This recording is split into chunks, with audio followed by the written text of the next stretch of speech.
GB News is the UK's home of discussion and debate from all perspectives. To stay up to date on the latest stories, make sure that you subscribe to the GB News channel right here on YouTube. You can watch us live 24/7 across the whole world. You can also check out exclusive content and catch up on previous episodes of your favourite shows. Every day, we ask the questions that you'd ask, so why not add your voice to the conversation in the comments section? Don't forget to subscribe. We are GB News, Britain's news channel. Every night at 11 on GB News, we bring you the next day's stories the day before. It's basically like time travel. If it's a big story, we'll cover it, guaranteed. But we'll also have some fun along the way. Big opinions, big laughs. Sometimes big hair. This is Headliners, the paper review show that won't send you to sleep like the others will. 11 p.m, 7 nights a week. Join us.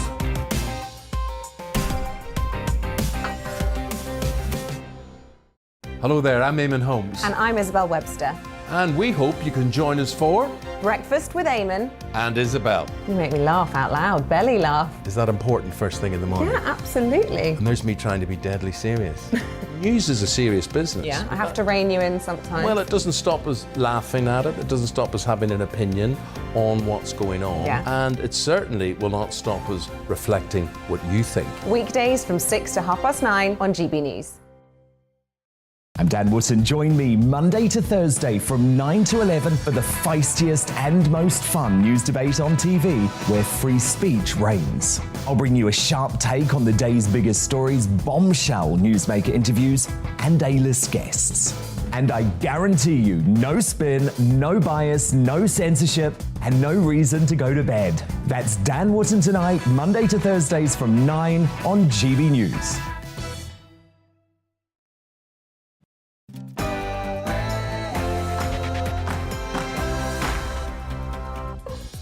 Yes, good morning everybody. This is To The Point on GB News with me, Patrick Christys, and yes, she's back, Mercy Muroki. She's back again. Anyway, we're here just until 11 today because something big's going on with numbers. Anyway, we're live on your TV, radio and online. Yes, and this morning, as Patrick said, we'll be looking ahead to the spring statement to let you know what's in that, and we'll tell you what the Chancellor's going to do about the big squeeze, or what we can expect him to do anyway. So send in your views and let us know what you would like to see. gbviews@gbnews.uk is the email. We'll get to those throughout the programme. But first, here's your headlines.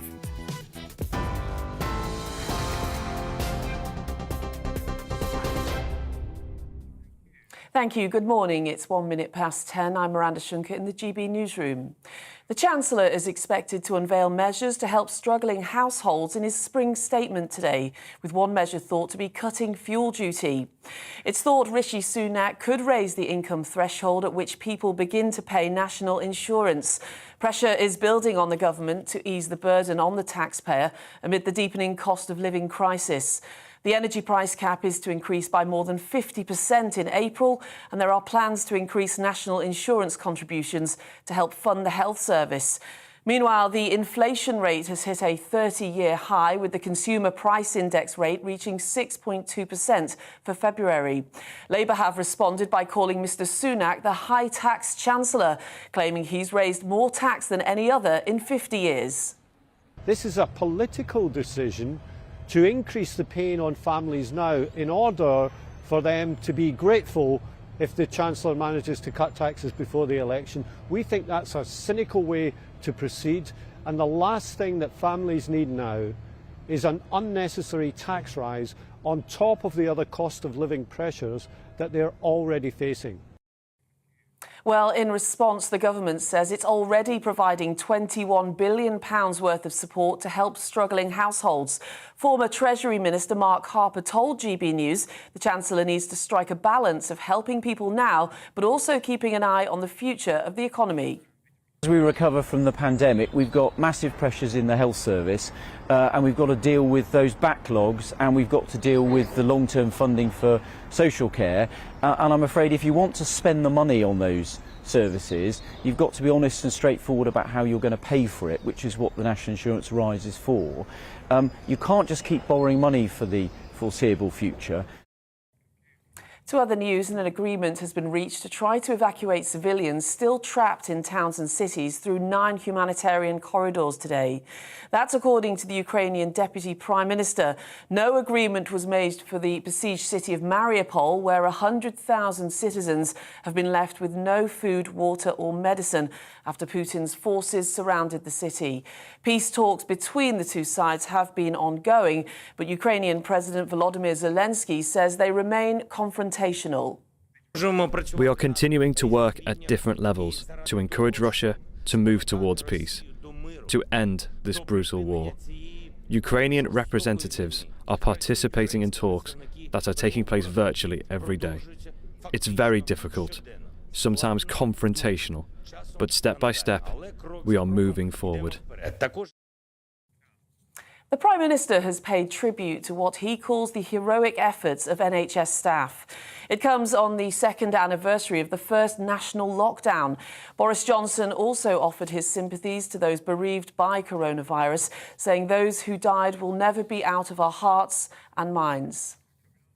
The Duke and Duchess of Cambridge have visited Bob Marley's home and met Jamaica's sporting greats as they visit the country for day 4 of their royal tour.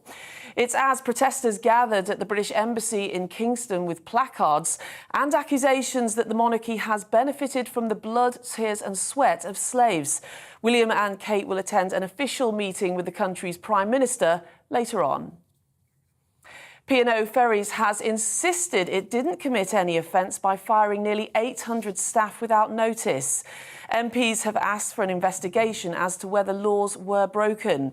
But the ferry operator said all boats involved were registered outside the UK and the relevant authorities had been notified. P&O Ferries say they're offering more than £36 million in compensation to those who've lost their jobs. One of 2 flight information black boxes has been recovered after Monday's plane crash in southern China.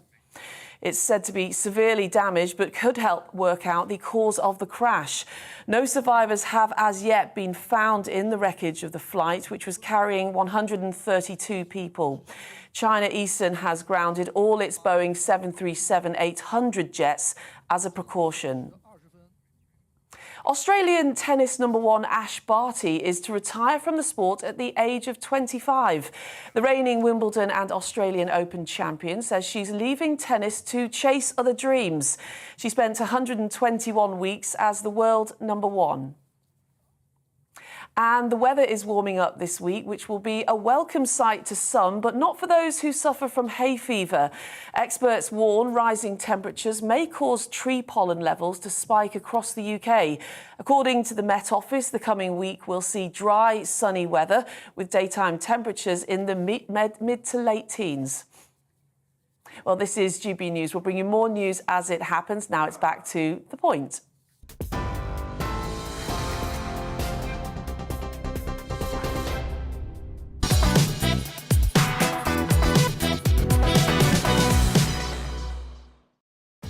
Good morning, this is To The Point on GB News with me, Mercy Muroki, and Patrick Christys on your TV, radio and online. Here's what we've got coming up for you. Well, today is the second anniversary of the country's first national lockdown, just 3 months after the emergence of a new and highly contagious virus in China. At the end of 2019, the Prime Minister eventually ordered everyone in Britain to stay at home. On the 23rd of March 2020, we're going to reflect on that.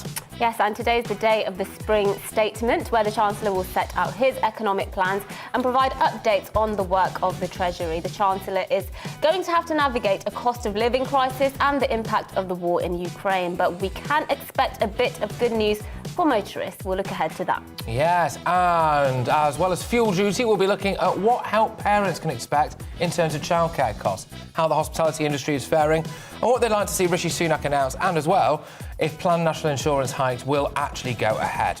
Yes, that's all coming up across the programme. And get in touch with your views. As usual, our email's gbviews@gbnews.uk. But first, Patrick gives his views on the second anniversary of the national COVID lockdown.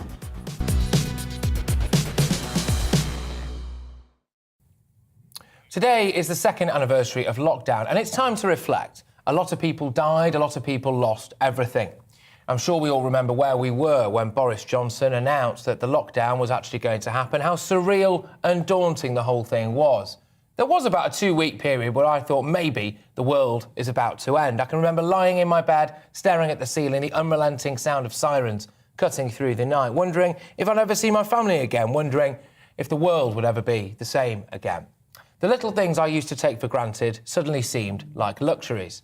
Now, I personally feel that the first stages of the first lockdown were justified because of the confusion of it all, the chaos, the unknowns. We didn't really know how contagious or deadly COVID was, and we were right to err on the side of caution. But on the anniversary of lockdown, let's remember what it became. What a controlling, coercive, oppressive thing it turned into. The damage that did, and the lack of justification there was for its ongoing existence. It was prolonged because of the science, despite the fact that Chris Whitty and Sage, in my opinion, appeared to be dealing more in science fiction. Professor Neil Ferguson believed his doomsday data so much and was so terrified of the effects of the virus that he broke COVID rules so he could bonk his married lover.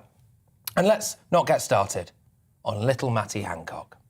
The consequences of prolonged and repetitive lockdowns designed to protect the NHS and preserve public health has actually overwhelmed it and will, in my opinion, lead to more deaths than COVID. The NHS waiting list is currently at 6.1 million. That's a rise of almost 40,000 in a month. People will now be living in agony, getting more ill to the point where they require greater treatment than they otherwise would, or even dying as a knock-on consequence of the length of our lockdowns.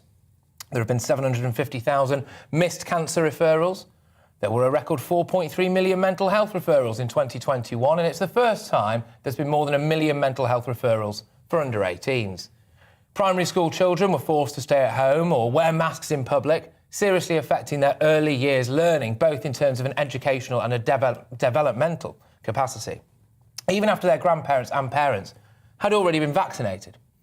The number of domestic abuse-related crimes in England and Wales rose by 6% in the year ending March 2021, according to the ONS, as vulnerable people, mostly women and children, were trapped at home with their abuser, like a prison of daily torture. And then there's the money, isn't there? Lockdowns cost the UK £251 billion, the equivalent of the entire annual output of the southeast of England, or nearly twice that of Scotland. The loss of the Great British Boozer is another knock-on effect of lockdown, an issue very close to my heart. Britain lost almost 1,000 pubs and restaurants in the 3 months after the lockdown fully lifted. Between July and September last year, 980 sites, or 16 per day, closed due to the pandemic. In many rural areas, the local pub is the beating heart of that area, and now, unfortunately, that heart has stopped. The impact on the travel industry is pretty obvious, isn't it? During lockdown, it fell by 98.3%. We're still seeing the impacts of that now with the likes of P&O. Now, I highly doubt they'd be dumping 800 staff and replacing them with cheap foreign labour had it not been for the hit the company took during the pandemic. Furlough cost around £70 billion. Yes, the war in Ukraine has contributed to the cost of living crisis, but in reality, my grandchildren will still be paying for the decision to lock down, stay locked down again, and impose massive restrictions. Lest we forget how many people in power got the taste for it as well. There was talk of locking down for flu season, for goodness sake. It exposed a group of closet authoritarians for what they really are. But most importantly, let's never take our way of life for granted again. Let's never take each other for granted again. Let's never allow our way of life or each other to be taken from us again. Never again. Thanks for the memories, Chris Whitty. Next slide, please.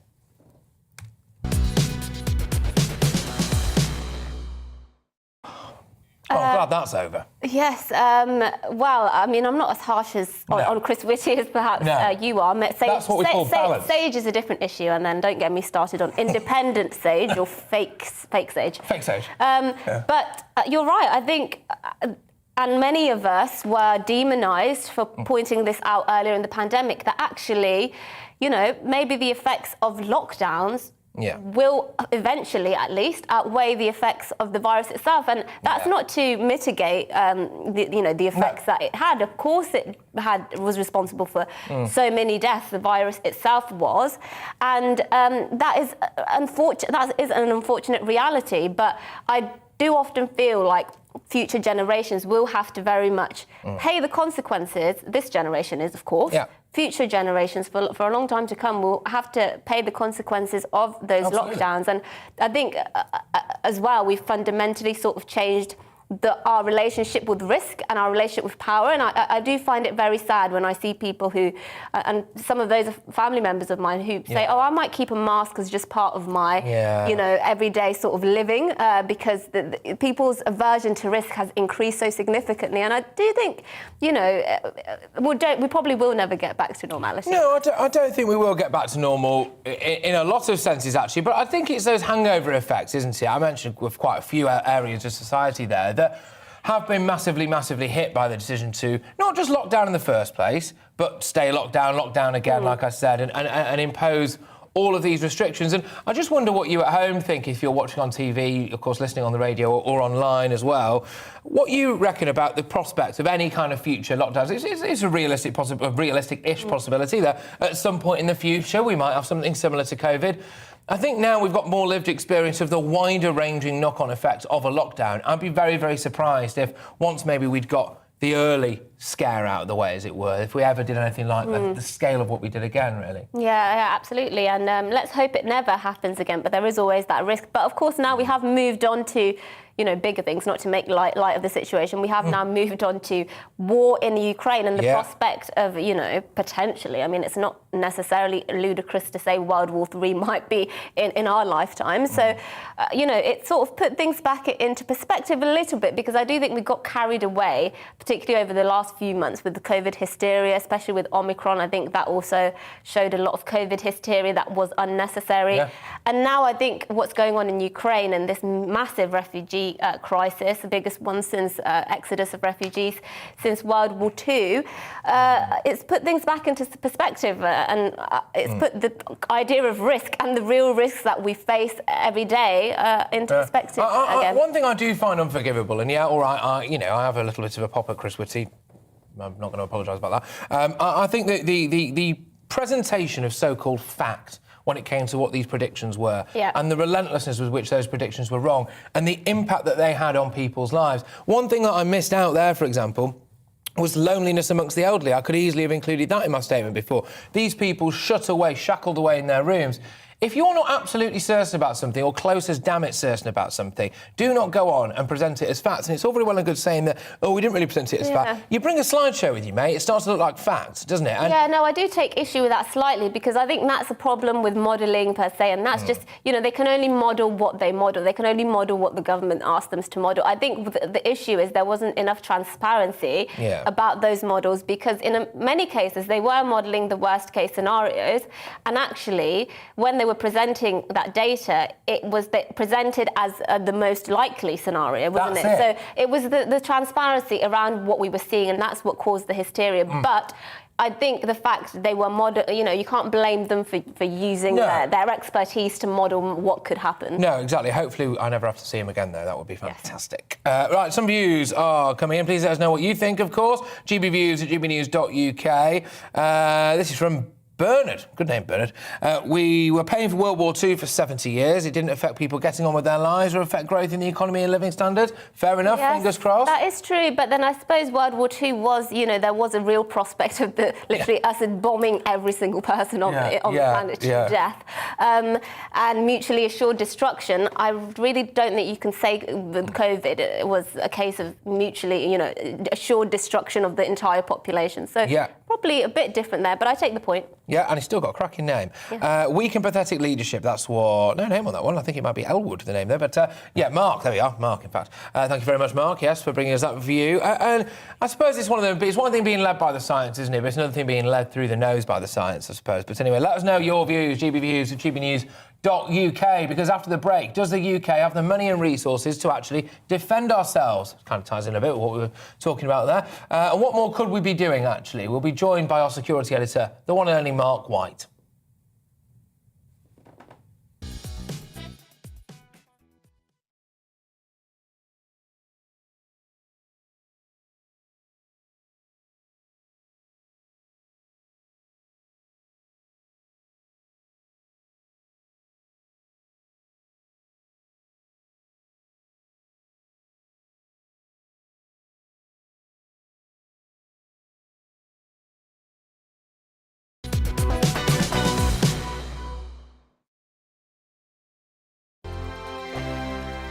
GB News is the UK's home of discussion and debate. From all perspectives. To stay up to date on the latest stories, Make sure that you subscribe to the GB News channel. right here on YouTube. You can watch us live 24/7 across the whole world. You can also check out exclusive content and catch up on previous episodes of your favourite shows. Every day, we ask the questions That you'd ask, so why not add your voice to the conversation in the comments section? Don't forget to subscribe. We are GB News, Britain's news channel. Every night at 11 on GB News, we bring you the next day's stories the day before. Basically like time travel. If it's a big story, we'll cover it, guaranteed. But we'll also have some fun along the way. Big opinions, big laughs. Sometimes big hair. This is Headliners, the paper review show that won't send you to sleep like the others will. 11 p.m, 7 nights a week. Join us.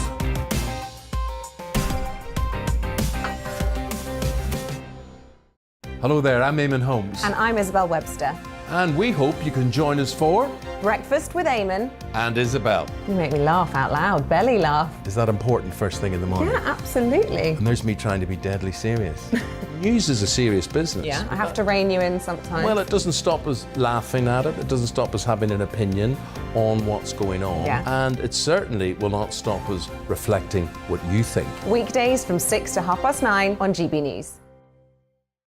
I'm Dan Wootton. Join me Monday to Thursday from 9 to 11 for the feistiest and most fun news debate on TV, where free speech reigns. I'll bring you a sharp take on the day's biggest stories, bombshell newsmaker interviews, and A-list guests. And I guarantee you, no spin, no bias, no censorship, and no reason to go to bed. That's Dan Wootton tonight, Monday to Thursdays from 9 on GB News. Hello again, I'm Alex Deakin with your latest weather update from the Met Office. Fine and sunny, pretty warm this afternoon once more. Only the very small chance of seeing a shower over parts of northern England and northeast Scotland. High pressure is sitting close by and will continue to dominate our weather, continuing to bring plenty of sunshine even as we head through the weekend. Certainly out there today, it is blue skies, almost up and down the land. We do have some cloud bubbling up and one or two very isolated showers across the far north of England, far northeast of Scotland. A bit of a breeze still across Cornwall, the Isles of Scilly, but even here those winds quite a bit lighter than they have been over recent days. And with light winds in the sunshine, which is getting stronger and stronger, of course, at this time of year, temperatures on the warm side, 16, 17. We could squeak a 20 close to London up towards Cambridgeshire. Quite quickly, temperatures will drop this evening as the skies stay clear, so it will turn pretty chilly. We'll see again one or two mist and fog patches forming over parts of northeast England, perhaps, and a bit more clouds spilling in through the night across Northern Ireland and western Scotland, keeping the temperatures up a touch here, but elsewhere close to freezing, even in towns and cities across England and Wales, and a touch below, certainly in rural areas. So a chilly start to Thursday. Again, a little bit of mist and fog here and there. Will be a cloudier day over the highlands of Scotland. Maybe one or two showers here. And the small chance again of a shower over parts of northern England. But for the vast majority, it's dry and it's sunny. Certainly for England and Wales, plenty of sunshine and temperatures again pretty high. A bit cloudier for Scotland and Northern Ireland, but still dry and bright for the vast majority with temperatures high teens in places. Staying fine and staying largely clear as we head through Thursday night and into Friday. Not a great deal of change. At times you will see a bit more cloud spilling in across Scotland and Northern Ireland as we head through Friday and into the weekend. But generally, plenty more sunshine to come with temperatures in the mid to high teens by day. Goodbye.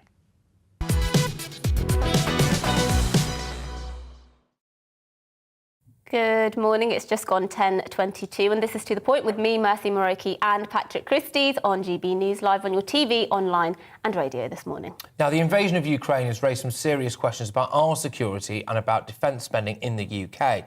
Last week, the former head of the British Army, Richard Dannett, told GB News that UK defence spending must increase by around £10 billion a year to help counter the threat from ultra-aggressive Russia. Yes, well, the government spends just over 2% of the UK's GDP each year on defence, which amounted to around £45 billion in 2021. The defence budget was increased in 2020, but the proportion of spending on defence has fallen substantially since the 1950s. NATO guidelines, of course, dictate that countries in the alliance should spend 2% on defence, a target only 10 countries are currently meeting. Yeah, well, joining us now to talk to this is our Home and Security Editor, Mark White. Mark, thank you very much. And obviously, as well, as people on Twitter will see, you were the man responsible for teaching me how to do a double Windsor this morning. Yeah, I think let's deal with the important stuff first. I'm not convinced, though, that you've remembered any of my instructions. I haven't. You'll be back to your usual old mess come tomorrow. I will, thank you. But I feel I've got almost like a fatherly duty to try to look after. Well, somebody has to look after him. Someone has to, yeah, exactly. But anyway, right, defence spending. What's happening? Yeah. So Rishi Sunak is under significant pressure, understandably, given what has happened in Ukraine, to look to increasing defence spending further. Now, just a couple of days ago, he seemed to be indicating, actually, that there might not be an increase in defence over and above what was announced a year ago, and that was actually against a trend of downward reductions in defence spending over the years, an increase of some £24 billion over the next 4 years. But that decision, as welcome as it was taken at a time before Russia decided to invade Ukraine. And now everyone talking about us entering a period, effectively, of a new Cold War. Well, if you remember what defence spending was like under the Cold War, in 1960, we were spending some 7% of the gross domestic product of GDP on defence spending. Now, that was only about 15 years or so after the end of the Second World War, so we had a big military then. It reduced over the years, even though we were in the Cold War, to about 4.5% in the 80s, just at the time, remember, when we were involved in a conflict thousands of miles away in the Falkland Islands. Then we saw defence spending in light of that conflict go up for a few years, again to about 5.5%. But over the subsequent years, from the 90s, when we saw the fall of the Berlin Wall, the end of the Soviet Empire, and what was called the sort of Cold War peace dividend, successive chancellors have seen this as an opportunity, really, to put more money into health and education, the kind of popular things that a chancellor can do in a budget, and just slowly but surely salami slice the defence budget over the years. And that's what's been happening. Now those in defence, including General Lord Dannatt, who I interviewed just a week ago, is saying we've got now to stop that and actually reverse that as well. We're seeing, for instance, the strength of the army at its lowest level since the Boer War, going from currently at about 82,000, being reduced to 72,000. So there is some hope that perhaps Rishi Sunak can signal a reversal of that current policy and we can stay at about 82,000 soldiers. How good is our actual equipment that we've got as well, you know? Because obviously we've seen issues certainly in Russia with the Russians, and we've seen it all over the world, haven't we, from time to time? I mean, have we actually got good gear? Yes, we have. We've got some of the best equipment in the world, but we also have difficulties because we have had procurement processes in buying equipment over the years that have led to cost overruns and massive delays in the timescale for delivering such equipment, because effectively what happens is you get big ticket items such as new ships, new aircraft carriers, new tanks and alike, and then they're developed, and during the process of the time to develop something, which can be over quite a number of years, the generals are there and the admirals are there saying, well, yeah, but we'd actually like it to do this now. There's this latest development. Look at the F-35 there, the latest fighter, as an example of that. It's absolutely the best stealth, fifth-generation stealth fighter in the world. But that took a lot of time in the development, and there are cost overruns. It's a very expensive aircraft, and that takes a lot of money out of the budget. And actually, Lord Dannatt was saying perhaps there is an argument for buying off the shelf, so holding our noses, if you like, and going to the Americans, for instance, who've already got products that have been tested, they're on the shelf, they're ready to buy. It's nice to develop our own, and there's all kinds of knock-on effects from doing that, because British industry will benefit from that as well. But in doing that, you can sometimes, with the procurement process, be looking at very significant cost overruns. He's not saying buy everything. You need, for instance, with shipbuilding, to have a proper shipbuilding strategy and the ability in this country to still build complex warships. But other things, perhaps tanks and other weaponry, could be bought off the shelf. And just very finally, Mark, the Army has been struggling over the last few years, really, with trying to recruit.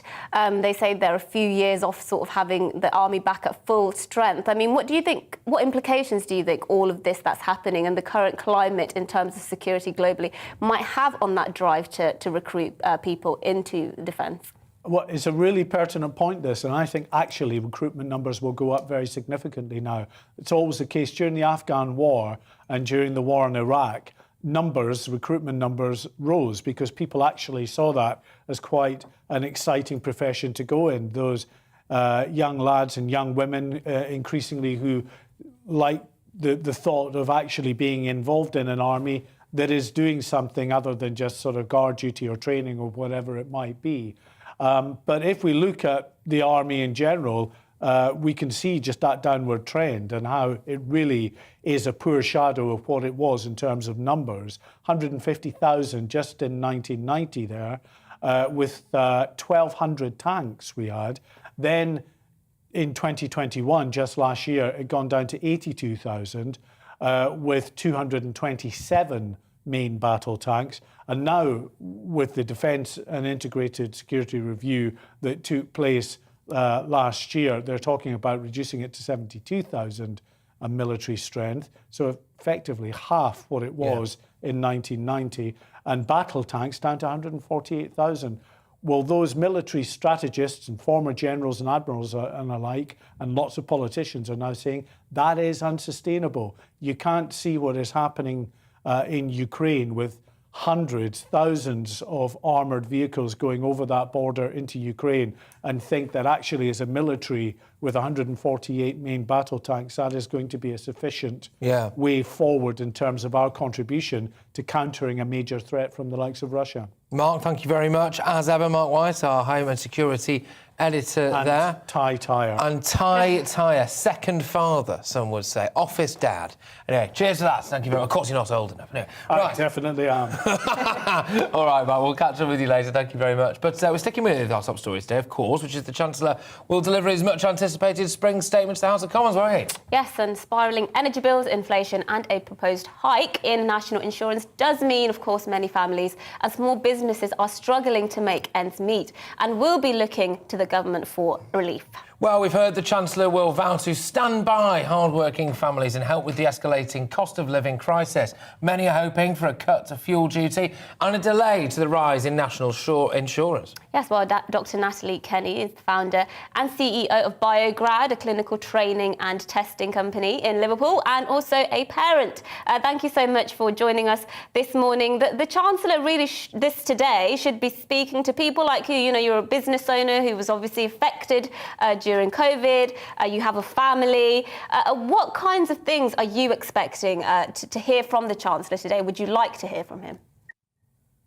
What I'd really like to hear is an increase in minimum wage. As a business owner, maybe that sounds a little bit contradictory for me, but we can see the average wage in the country doesn't match the average house price. I think in the UK, really, it should be a right that everybody that works and works hard should have a right to be able to afford to buy their own house. So for me, the absolute critical thing that I would like to see is an increase in the minimum wage, and not a small increase, a really significant increase. We've increased our company's minimum wage, and the impact on our staff and the wider community is pretty impressive.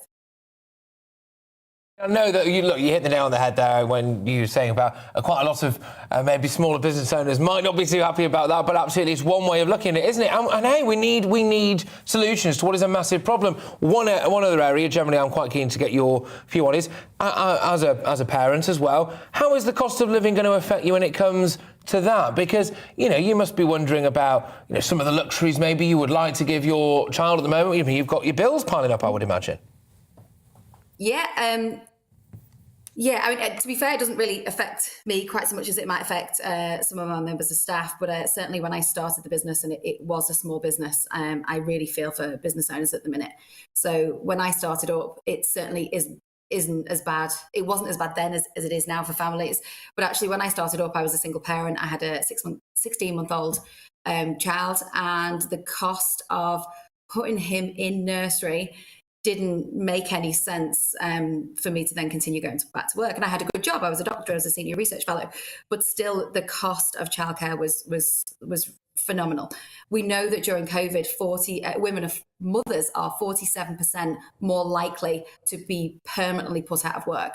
And so I think what we're going to see is a real change in the workforce. I think a lot of, we know for the first time ever, more new businesses are being established by women. And so I think we really need to look at the childcare crisis and small businesses and startup businesses in the same conversation.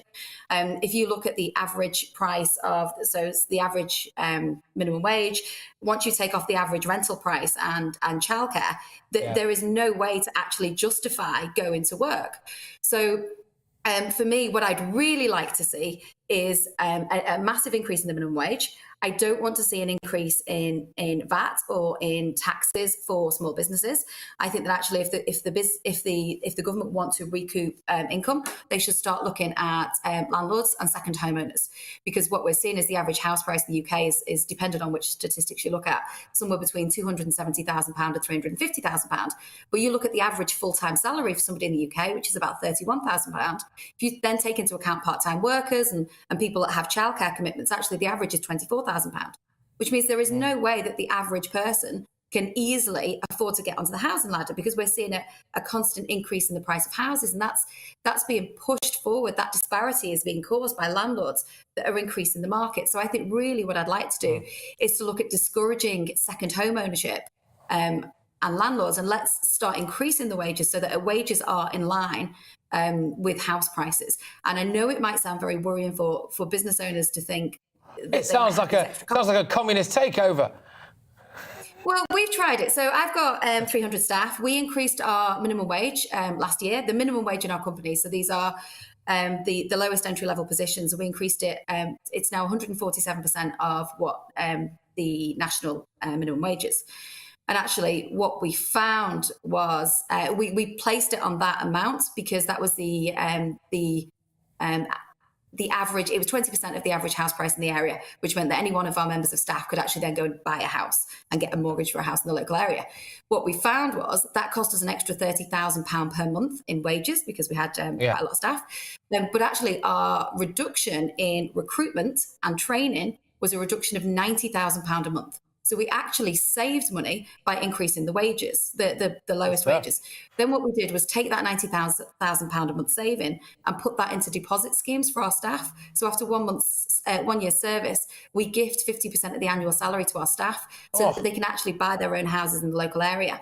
And in our new building, we're actually building a creche, so completely free childcare for our staff. You're boss of the year by the sound of things. I think I might start looking for another job with that kind of scheme in place. I mean, amazing scheme, I think. Amazing scheme for women and families, I think. I haven't personally heard anything like it, so I would definitely commend you. But we do have to leave it there. Dr. Natalie Kenny, founder and CEO of Biograd, which is a clinical training and testing company in Liverpool. Yeah, gosh, radical stuff. I like it, though. It's nice, isn't it, actually? And good to get people on the housing ladder, of course. Right, well, thank you very much again. Now, after the break, Chancellor of the Exchequer, Rishi Sunak, will shortly be delivering his spring statement. We'll be asking, does the government have a plan? Will it put a spring in your step? Or, of course, are they just stumbling from the crisis to crisis? But before that, here's a look at this morning's news.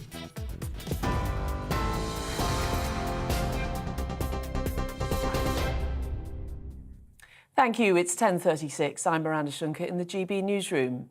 The Chancellor is expected to unveil measures to help struggling households in his spring statement today, with one measure thought to be cutting fuel duty. It's thought Rishi Sunak could raise the income threshold at which people begin to pay national insurance. Pressure is building on the government to ease the burden on the taxpayer amid the deepening cost of living crisis. Official figures show the inflation rate in February rose to 6.2%. That's up from 5.5% in January, according to the Office for National Statistics. It's the highest level in nearly 30 years. To Ukraine, where an agreement has been reached to try to evacuate civilians still trapped in cities through 9 humanitarian corridors today, according to the Ukrainian Deputy Prime Minister. No agreement was made for the besieged city of Mariupol, where 100,000 citizens have been left with no food, water or medicine as Putin's forces surround the city. Peace talks between the two sides are ongoing. P&O Ferries has insisted it didn't commit any offence by firing nearly 800 staff without notice. MPs have asked for an investigation as to whether laws were broken. But the ferry operator said all boats involved were registered outside the UK and the relevant authorities had been notified. And Australian tennis number 1 Ash Barty is to retire from the sport at the age of 25. The reigning Wimbledon and Australian Open champion says she's leaving tennis to chase other dreams. Andy Murray tweeted he's happy for Barty but gutted for tennis. Well, TV, online and DAB Plus radio, this is GB News. Now it's back to The Point after the break.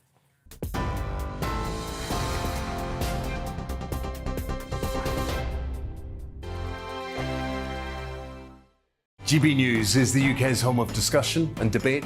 From all perspectives. To stay up to date on the latest stories, make sure that you subscribe to the GB News channel. Right here on YouTube. You can watch us live 24/7 across the whole world. You can also check out exclusive content and catch up on previous episodes of your favourite shows. Every day, we ask the questions that you'd ask, so why not add your voice to the conversation in the comments section? Don't forget to subscribe. We are GB News, Britain's news channel. Every night at 11 on GB News, we bring you the next day's stories the day before. Basically like time travel. If it's a big story, we'll cover it, guaranteed. But we'll also have some fun along the way. Big opinions, big laughs. Sometimes big hair. This is Headliners, the paper review show that won't send you to sleep like the others will. 11 p.m, 7 nights a week. Join us.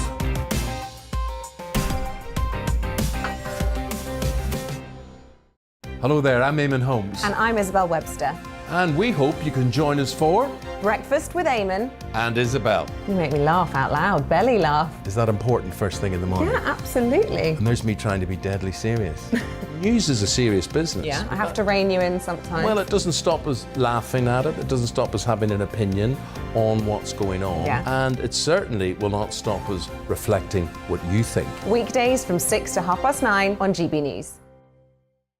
I'm Dan Wootton. Join me Monday to Thursday from 9 to 11 for the feistiest and most fun news debate on TV, where free speech reigns. I'll bring you a sharp take on the day's biggest stories, bombshell newsmaker interviews, and A-list guests.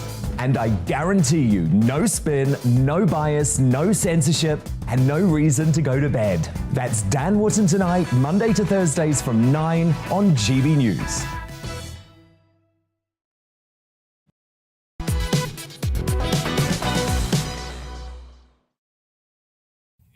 Morning, everyone. It's 10:40. This is To The Point with me, Patrick, Christys and Mercy Muroki. Yes, she's back. We're on GB News. We're live on your TV, online and radio this morning. Yes, and as we've been talking about this morning, British households are facing a cost of living crisis with inflation hitting its highest level in 30 years.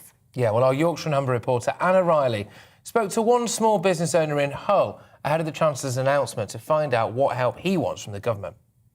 Glenn Davidson has been running the crepe company for the last 10 years, catering across the UK at weddings, corporate events, festivals and private parties. During the pandemic, with countless events being cancelled, Glenn's business suffered, and he's now just getting back on his feet after 2 years of uncertainty. The chef appreciated the government grants, but now with the cost of living crisis being worsened by the Ukraine war, this is what Glenn would like to see in the spring budget. Well, it's a tough one with the budget because, as we're all aware, with the problem with Russia and Ukraine and whatnot, and gas is going up, and I'm aware that when the gas goes up, that all the trucks that deliver our food, everything's got to go up in price, and then we buy it and we've got to put our prices up. So it's difficult for me to say, well, knock a bit of money off this and knock a bit of money off that. So I think the only way that for a small business like mine would be to not take as much money off me, So when it comes to income tax, let's be kind, and also interest rates, and we all have mortgages and people have business loans. So, you know, can we you know, knock them down a little bit and, you know, help us in the pocket that way?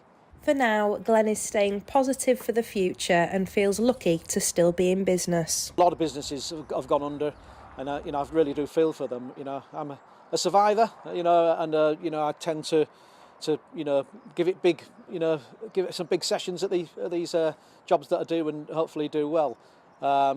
But yeah, it's really bad when you see businesses that put the whole life into it and it goes under. But I'm positive, you know, I'm positive things are going to get back to normal again. For now, Glenn and other business owners will just have to wait and see what Rishi Sunak delivers in the spring budget. Anna Riley, GB News, Hull. Yes, OK. Well, of course, many in the beer and pub sector are worried that without help from the Chancellor, that they'll lose everything they own, basically. They might have to close as well. On Monday, a parliamentary report stated that almost 800 more pubs have closed permanently in the last 2 years. This is, of course, despite the government's COVID relief measures. Yes, well, the report from the all-party parliamentary beer group... We've not been drinking, I promise Yes, you. I promise. Went further and said the impact of high business rates plus the removal of COVID support may be enough to force another 22,000 community pubs into closing. Energy costs, deliveries and ingredients all add to the pressure on pubs, according to those working in the industry. Well, our East Midlands reporter, Will Hollis, joins us from the Brunswick Inn in Derby. You've got a nice gig there, Will, I must say. But what is the latest there, then? What's the mood on the ground?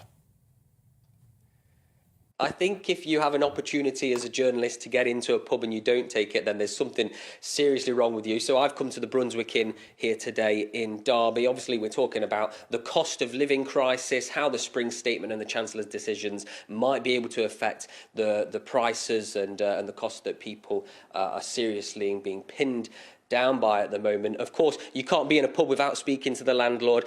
This landlord here, Alan, has very kindly already gotten us a beer. Alan, you've gone for more of the traditional glass. I've got the pint glass here. Describe for me the cost that you're talking about in terms of this pint. What's taxes and how is the price changing of what a customer might pay for a pint? Okay, well, let's basically just have a look at this pint. If you work out about a third of it is direct taxation, that's taxation which is alcohol excise duty. Then you've got 20% of it which is VAT. So over half your pint is direct tax.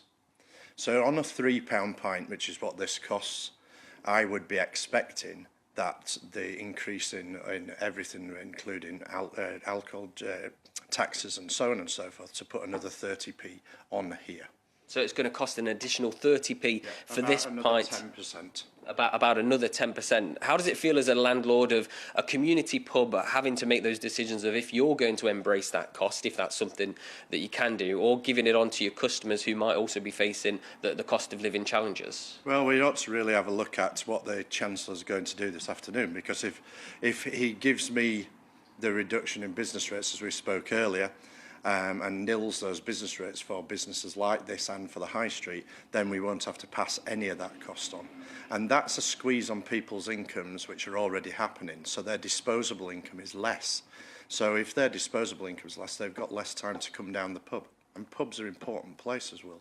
And we were talking a little bit about the spiralling energy costs. I think there's a difference that a lot of people don't understand about the energy costs of a regular home where a family might live and the energy costs of what is your pub but also your home. How is it a little bit different, and what do you think people should try to understand about the cost that you're paying for energy? Yeah, we're not on the same playing field at all. So I live here just like you might live in your house, or as you do live in your house, and you've got an energy price cap. There's no energy price cap on this business or on the domestic elements of the property, which means that last year I was paying £500 a month in just for gas. This year now, because my gas company went bankrupt last year, I'm now paying £700 a month. And if I had to renew again at current gas prices, I'd be probably paying £1,200 to £1,400 a month. So my total energy bills are about £20,000 a year. And yours are being capped at 3,000 maximum. We don't know what the Chancellor is going to announce for sure. We've heard about this 5p reduction in fuel duty. Let's just imagine that nothing really happens, nothing substantial, at least what maybe you would think is substantial, as well as a lot of people in the industry. What happens to places like this if the support isn't there and costs do keep going up over the next few months? Well, people either have to lose their job as turnover falls because people have less disposable income. I don't even think that when we refer to the 5p that everybody's talking about at the moment, that that's even going to end up in the pockets of the motorists. So it never did when the panic buying happened, did it? And then we stopped panic buying fuel. It never come back down in price significantly. So, yeah, we'll lose pubs. And pubs are important places. They're places where people meet. They're places which help people with their mental health, with their well-being. They're much, much more. Traditional pubs are much, much more than just a place where people go and have a few pints or get drunk at, dare I say. Well, I don't think we'll be getting drunk, Alan, but I don't think I could go through without having a little bit of a sip of this beer. But until then, Patrick Mercy, we'll see you in a couple of hours. What you didn't hear was Patrick chanting, down it, down it. 10:48. Good stuff. Yeah, thank you very much. Well, good lad. I like it, yes. What you don't see is when he sees it off as soon as the camera's finished. But anyway, right, so the Chancellor of the Exchequer, Rishi Sunak, will shortly deliver his spring statement, an annual update on the general state of the British economy. Yes, the Chancellor certainly has a lot on his plate at the moment. The cost of living crisis is, of course, being made worse by the conflict in Ukraine, and we need to start paying off the staggering amount of money spent in response to the pandemic. So has the government been stumbling from crisis to crisis without a clear plan to follow, or to allow businesses to follow? Or actually, are we going to see a new strategy? Well, joining us in the studio now to discuss this further is Sam Dimitriou, who is Research Director at the Entrepreneurs Network. Sam, thank you very much. And despite asking you how to pronounce your surname before, I still butchered it, didn't I? I think you did fine. OK, fantastic. Good stuff. So, right, spring budget, what does it mean for you? Well, I think what we've seen is a lot of tax rises recently. So if you look at the last two budgets, Labour have a line out today saying that there's been 15 tax rises in total. Now, a lot of the ways these tax rises have been done were kind of stealth tax rises. They'd freeze an allowance, they'd freeze a threshold. Now, the funny thing is, when inflation goes up, the changes in the thresholds become much more significant. So that actually gives the Chancellor a bit of room to play with. Now, what you'll see is a lot of people will see that the cost of living has gone up. Their wages have gone up on paper, but their spending power hasn't. But as a result, because their wages have gone up, they're being dragged into these new tax bands. Exactly. So a lot of people will be paying more tax. Now, the Chancellor needs to do something to alleviate that. And we've got the health and social care levy coming in. I think probably we won't see him scrap it. I would like to see it scrapped. But I think what we will see is something to look at the threshold for national insurance. So if you were to raise the national insurance threshold to the same level as the personal allowance, that would be about 180 quid tax cut for most people, low to median income. So I think that will happen. But there's also needs to be something on the business side. So we've had huge tax rise on corporation tax from 19 to 25%. At the same time, we've had the sort of temporary super deduction. And the Chancellor in his recent speech, the Mays lecture he gave, he talked about the UK tax code being particularly punishing to investment. So you'd have high tax burden if you wanted to invest in actual physical stuff to make things in the future. And that's particularly important in terms of levelling up, because we know manufacturing is mostly not inside London and the South East, it's all around the country. So he'll probably need an answer for that, because super deduction is going to expire. The annual investment allowance is set to wind down and become a lot less big, and we're going to be left with a higher tax rate on the headline, but also a non-friendly tax system there. Now, a lot of business groups, including the CBI, I've called for it many times, a lot of think tanks have called for it, want something called full expensing. That's the idea that businesses should be able to deduct all the costs that when they invest from their corporate tax bill, just as they can deduct other costs. So I think we might hear something about that, but I don't know for certain. But and that has been one of the critiques, hasn't it, of that national insurance rise, because it doesn't seem very progressive to many people, because actually it will still be impacting people on the lowest income. And something I wanted to ask you about as well that will impact everybody, or at least motorists, is fuel duty, and we're expecting to hear that that will be cut by 5 pence per litre. is that going to impact people a lot? Because when I was driving a couple of days ago, I'm pretty sure I saw diesel at 1.98, which is insane. You nearly crashed your car. Yeah, I did as a result. But you know, I've been paying 1.80 now and again as well per litre on diesel. I mean, look, 5 pence is not going to make that much of a difference. Well, so it's my mother's birthday tomorrow. Happy birthday. So, and I was going through the novelty card shop. Right. And online, in this case, the number of cards that are, I would have got you a nice card, but I had to fill up my tank of petrol. It definitely shows how much this has already cut through and how much people are worried about it. I think 5p probably isn't going to make a huge difference, and it's quite an expensive intervention. But I think what you're going to have to look out for is, will the Chancellor drop a hint to say, fuel duty is on its way out as a way of raising tax? We're all switching to electric vehicles. Well, not all of us at this point, but the trajectory is there. They're going to stop selling internal combustion engines relatively soon. So we might hear some first laying the groundwork for something like road pricing, something like toll roads as an alternative, so that people with electric cars end up paying tax instead of just people with year-old sort of internal combustion engines. Brilliant stuff, Sam. Thank you very, very much. Thank you for coming into the studio as well. Sam Dutria there, Research Director at the Entrepreneurs Network, whizzing you through his expectations of what is going to come from this spring statement. And, of course, happy birthday to your mum for tomorrow. We will be bringing you a special programme on that spring statement very shortly in just a few minutes. But before that, we're going to finish with some of your views. We are indeed.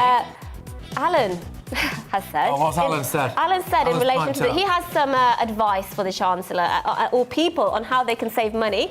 He says, ahead of the spring statement, here are my money-saving tips. Save money on petrol by getting the bus or taxi. OK, we're doing OK so far. Save money on heating costs by going to the pub to keep warm. I like it. Or save money on buying food by going to a cafe or restaurant. Look, Alan, I wouldn't necessarily quit your day job, but I wouldn't quit your day job. But I mean, you'll live better, I guess, by going to the pub and by going to restaurants all the time. Well, that's an excuse. It's a new excuse you can use to the partner now, isn't it? Look, I'm just going to the pub for a bit of warmth. A bit of heating. You know, I'm just going there to warm up. You know, I won't be drinking anything. I may have to stay there all night. Actually, look, lots of you getting in touch, as well as I was talking about the lockdown earlier on, wasn't I? It's the anniversary, a depressing 2-year anniversary of when we were thrust into that first lockdown. This one would like to remain anonymous, and I respect that. And one of the 1.5 million people due to medical issues put into shielding the lockdown, and what was put out by a lot of the media telling us if we get COVID we're most likely to die, really damaged my mental health. And I fear of speaking to people even today. Going to the shopping store is like walking to my own funeral. Goodness me, says they say so. Obviously, they're very depressed. Well, look, I obviously won't name you. Obviously, you asked not to be named, but I do wish you all the best, obviously. And, yeah, you know, stay strong. Yes, and finally, somebody here, Aidan, says, I agree with you totally on lockdowns, Patrick, but I don't think we have seen the last of them. I'm pretty convinced that we're going to have a Save the Climate lockdown, which will be all part of the net zero nonsense which has been forced onto us. And that's kind of the point we were making. Once you introduce something like lockdown and you give, you know, the government that tool in the toolbox to bring out as and so when they wish, then maybe you open the door to bring that in for other types of so-called emergencies. So you might have a point there. If that ever comes in, I'm going to be doing donuts in my diesel car in the local Sainsbury's car park. I'm not having it at all. Anyway, right, when we come back, we've got our economics and business editor, Liam Halligan, and, of course, Gloria De Piero to pick your way through this spring statement special. Don't miss that. Hello again, I'm Alex Deakin with your latest weather update from the Met Office. Fine and sunny, pretty warm this afternoon once more. Only the very small chance of seeing a shower over parts of northern England and northeast Scotland. High pressure is sitting close by and will continue to dominate our weather, continuing to bring plenty of sunshine even as we head through the weekend. Certainly out there today, it is blue skies, almost